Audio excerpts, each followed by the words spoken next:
Amigos telespectadores da Rede Vida de Televisão e do programa Páginas Difíceis da Bíblia. Diácono, tudo bem? Tudo bem, graças a Deus, padre. Tudo bem. Algum comentário inicial? Não, eu só estou na expectativa mesmo. Porque eu estou maravilhado com esse mergulho, não, dos salmos. O senhor recita salmos, né? Porque reza Sim, uma parte sim, do ofício, sim. né? Acho que traz um outro sabor. Tem me Conhecendo- trazido, tem sim. Conhecendo o salmo. Sim, Bem, o Salmo 119 sim. é o maior salmo do Saltério. São 176 versículos. Nem tentar lê-lo, não é? Nós vamos passar 3 programas aqui apenas lendo o salmo. Agora, ajuda. Algumas explicações ajudam. Sim. Primeiro, era o salmo mais recitado antes da reforma litúrgica. Ele era recitado no ofício divino por todos os que a ele estavam obrigados.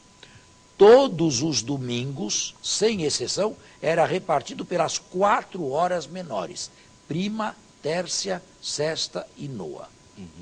E nas solenidades também. E antes, até nas festas. Portanto, um salmo muitíssimo recitado.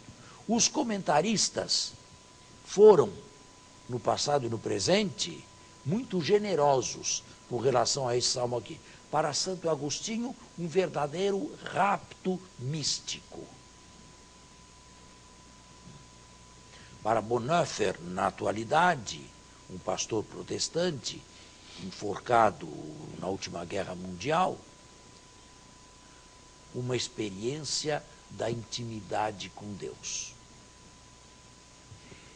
É um salmo acróstico. Que significa isso? Isto significa que o autor, ou melhor, os autores, se reuniram e tomaram uma decisão. Vamos fazer um salmo respeitando as letras do alfabeto hebraico. Quantas letras possui o alfabeto hebraico? Mais ou menos como a nossa. 22 letras. Então, vamos fazer o salmo fazendo com que cada 8 versículos comecem com uma letra. O abecedário ao hebraico é dessa maneira: Aleph, Bet, Gimel, Daled, Rei, etc. Não vou falar aqui, eu precisaria aqui de uma lousa para escrever, mas não a tenho. Vamos fazer com que cada letra do alfabeto comande 8 versículos do salmo. Cada uma das letras. Cada letra vai comandar 8 versículos. Aleph, 8 versículos com Aleph. Beit, 8 versículos com Bet.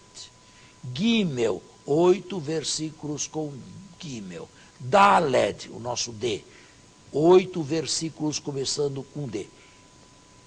É fácil fazer isto? Sim e não, porque existem letras que são muito usadas, ou palavras numerosas que começam com aquela letra. Mas nós também conhecemos algumas letras que têm Difíceis. poucas palavras. Por exemplo, quantas palavras você encontra na letra Z?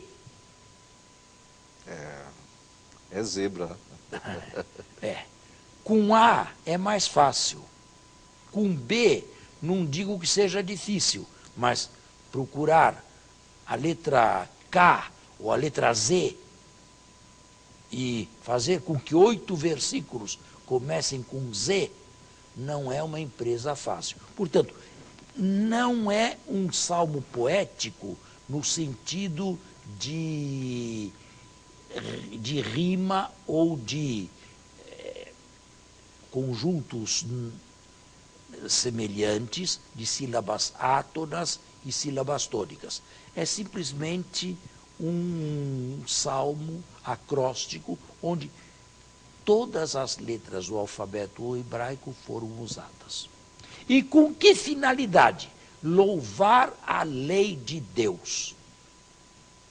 Louvar a Torá de Deus. Agora, esta Torá tem diversos sinônimos nesse salmo aqui. Ela é lei, ela é mandamento, ela é preceito, ela é juízo. São sinônimos de Torá, são sinônimos de lei. No fundo, o que se quer aqui é cantar a lei de Deus, a beleza desta lei. Nomismo, idolatria da lei, ou um início de farisaísmo, de busca da letra enquanto letra, eu não diria isto, mas é evidente que o salmo foi recitado também por aqueles que buscavam a letra em detrimento do espírito, não é? Por fariseus, alguns deles condenados pela comunidade cristã exatamente por se apegarem a letras. E a Torá oral ao lado da Torá escrita de Moisés. Bem, a finalidade era cantar as maravilhas da lei de Deus.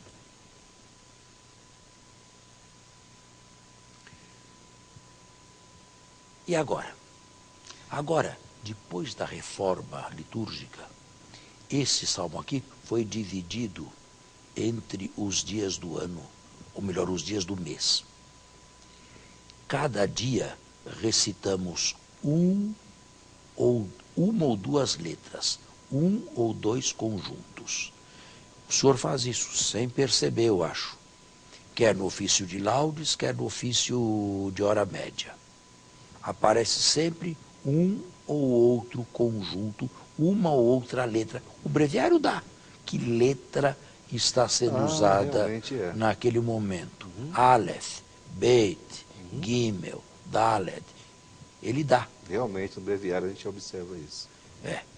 Ele foi dividido em partes. Não se reza mais como se rezava antigamente. Levava um dia desse aí, levava 1h30 para rezar ofício. Não é?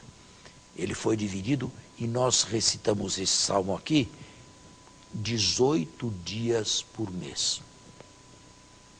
Ele foi subdividido em 18 dias.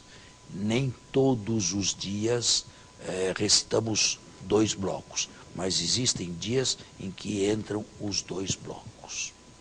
Bom, eu falei, a intenção de quem ou daqueles que o compuseram era louvar Deus, ou louvar a Torá, a lei de Deus, o preceito, o mandamento. E transposto isto para o cristianismo. Qual seria a nossa resposta? Transpor a lei de Deus para a lei de Cristo. Vós sereis meus amigos e seguides os meus preceitos. Mas quais são os preceitos de Jesus? Cada vez que ler um bloco, pense num. Por exemplo, amarás o Senhor teu Deus de todo o teu coração. Segundo, amarás o teu próximo como a ti mesmo. Terceiro, amarás o teu inimigo. Quarto, não retribuirás o mal com o mal. Quinto, dá de comer e beber a quem tem fome. Sexto, bem-aventurados os que choram, porque serão consolados. Olha aí, isto aqui é lei de Cristo.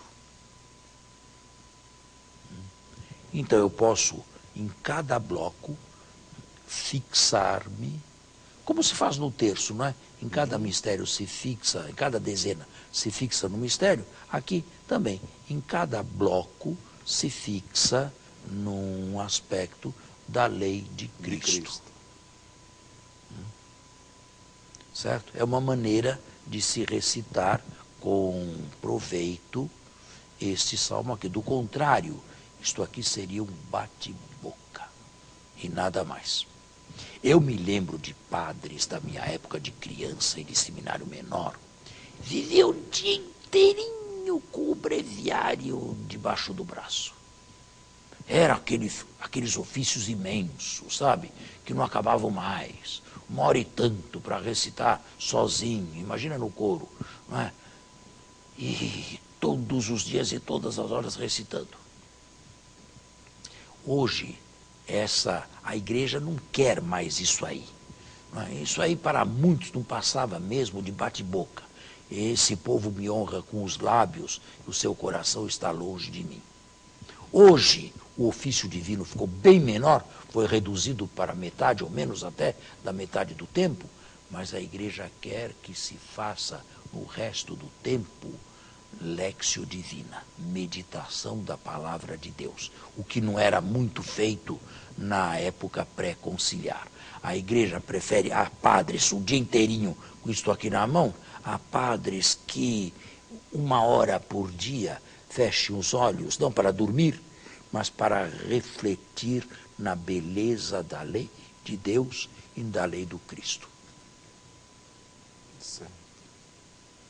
Agora, se fazem isto ou não fazem, bem, é outro problema, não é? Nós vamos fazer um intervalo e voltamos. Estamos na segunda parte do nosso programa. Alguma pergunta queira fazer? Não, fazer pergunta não, mas será que conseguiremos passar por esse salmo sem citar um versículo sequer? Qual versículo que pode ser recitado? Entre tantos, né? São muitos, São né? muitas pérolas, né? Está vendo? Na própria Bíblia estão as letras aí. Olha aí. Deixa eu ver. Olha aí. É as verdade, letras assim. do hebraico. Bet, Gimel, Não, Dalet. nunca percebeu isso aí. O telespectador, se tiver a Bíblia de Jerusalém, como nós temos, pode ver aqui as letras Resh, Shin, Tav, no final do salmo. Uhum. Mas todo ele é acróstico, ou seja...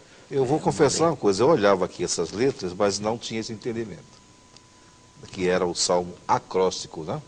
Seguindo aí a letra. Existem outros salmos acrósticos que são bem menores.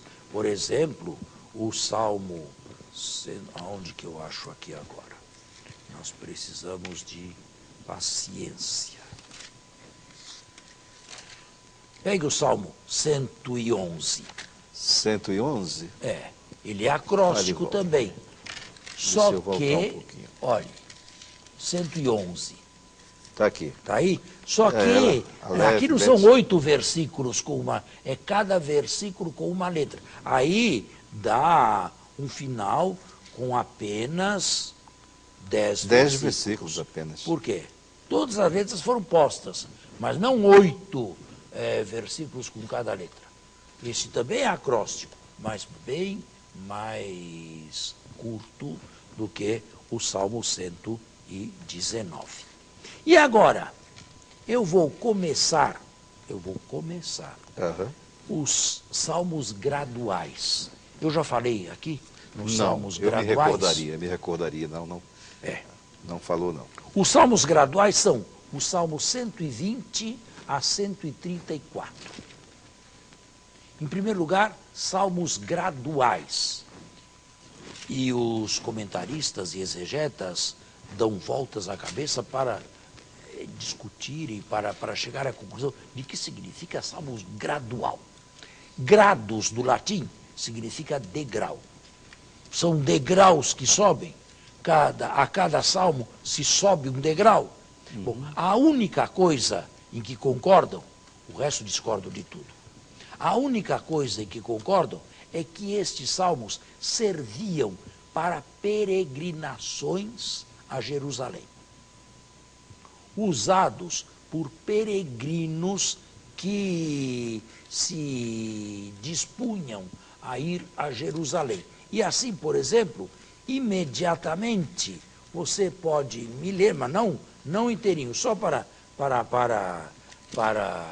ilustrar, leia o Salmo 122, o início apenas, do Salmo 122. 122. Tá certo.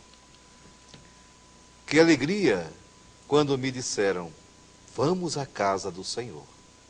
Por fim, nossos passos se detêm às tuas portas, Jerusalém. Está vendo? Salmo do peregrino. Veja o Salmo 125. É salmo gradual ou do peregrino? 125? É, o início. Os que confiam no Senhor são como o monte de Sião.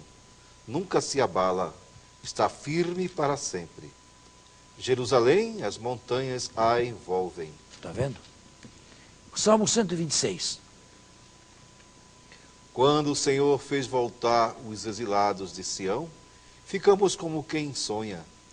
A boca se nos encheu de riso e a língua de canções. Quando o Senhor fez voltar os exilados de Sião. Está vendo? Diversos indícios nos afirmam que estes salmos aqui eram recitados por ocasião da volta ou de uma peregrinação a Jerusalém. Bom, nós não temos tempo agora para entrar em cada um, mas dito de maneira assim conjunta e breve. Eles são salmos compactos, concisos, mas nem por isto com fraca teologia. Eles são bem concisos, curtos, breves, mas com grande material teológico, grande conteúdo teológico. Certo? Desde o Salmo 120 até o Salmo 134. Quando estes salmos hoje são recitados? Na atual reforma litúrgica, no atual ofício divino, eles são recitados todos os dias por aqueles que recitam as 3 horas menores. Não apenas a hora média, mas a terça, a sexta e a noa. Numa delas se recita os salmos do dia e nas outras estes salmos graduais. Eles são recitados também nas solenidades, na hora média das solenidades. Portanto, são salmos muito densos e muito usados. Cada um deles é uma pérola. Cada um deles contém uma beleza. Nós acho que temos um restinho de tempo. Leia o Salmo 120. Então vamos lá, o 120. É o início. Preciso voltar nele então. 122, 23, 120. Em minha angústia grito ao Senhor e Ele me responde. Livra-me, Senhor, dos lábios mentirosos, da língua traidora. Que te será dado ou acrescentado, ó língua traidora? Flechas de guerreiro afiadas com brasas de giesta. Ai de mim, peregrino em Mozoque, acampado nas tendas de Cedar. Já há muito que moro com os que odeiam a paz. Eu sou pela paz, mas quando falo, eles são pela guerra. Bom, em primeiro lugar, note no versículo 5º, Mozoque. Mozoque é a indicação geográfica de Jônios, isto é, uma parte da Grécia. Cedar eram beduínos do deserto, do Oriente Médio. Portanto, as duas porções geográficas, as duas localidades geográficas não estão juntas. E por isso mesmo, nós não podemos imaginar que estivesse exilado, alguém que estivesse exilado ao mesmo tempo em Mozoque e em Cedar. Provavelmente essas palavras aqui são proverbiais, ou ficaram proverbiais, para indicar uma situação de opressão. Mas quem é que está oprimindo quem? Aqui no Salmo não se trata de uma guerra feita com armas, mas de uma outra guerra que não faz menos mal do que a guerra armada, a guerra da língua. Quem compôs este salmo aqui devia se sentir vítima de traições. Aliás, a palavra língua aparece aí algumas vezes, língua traidora. O efeito dela é terrível, muitas vezes mais devastador do que a arma. Exatamente. Quantas pessoas são destruídas pela língua dos outros? Isto não apenas no passado, mas no presente também. E quem nunca foi vítima disso que está escrito neste salmo aqui? Quem nunca foi vítima de uma língua traidora? Terrível. Neste caso, o autor do salmo quis apenas encontrar um refúgio em Deus. Ele se sente não apenas oprimido, não apenas traído, mas ele se sente também posto de lado, marginalizado. Nós diríamos hoje congelado, Certo. por esses inimigos aí que usam a língua. Agora, o capítulo 3º de Santiago, no Novo Testamento, é um comentário lúcido a esse salmo aqui. Pegue a carta de São Tiago, no capítulo 3º. Vamos lá. Nós temos ainda um pouquinho de tempo, temos que ser rápidos. Está aqui. Eu ajudo e vai mais depressa. Tiago, capítulo Fala sobre a 3º. língua.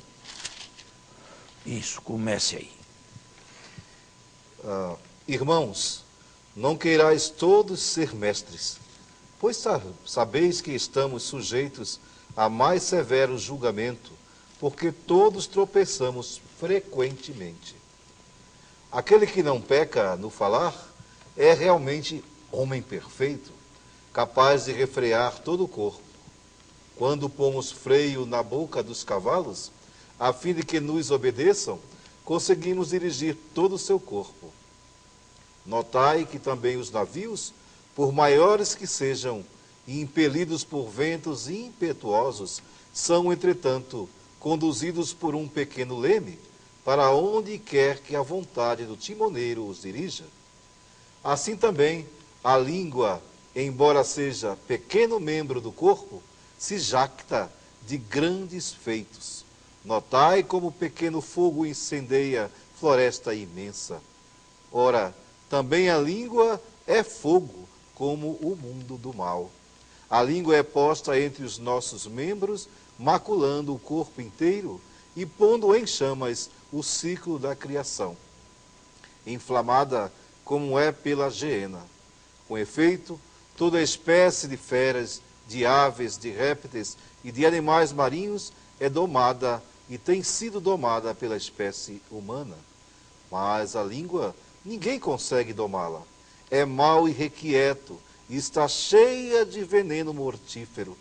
Com ela bendizemos ao Senhor, nosso Pai, e com ela maldizemos os homens, feito à semelhança de Deus. Da mesma boca provém bênção e maldição. Bem, nós estamos com o programa já encerrado, mas aqui está um melhor comentário bíblico a este salmo aqui e a todos aqueles que se sentem vítimas da maledicência ou da calúnia perversa de outras pessoas que tentam destruí-lo com a língua. O nosso programa está encerrado. Começamos já, quase sem querer, os salmos graduais, mas nós continuaremos.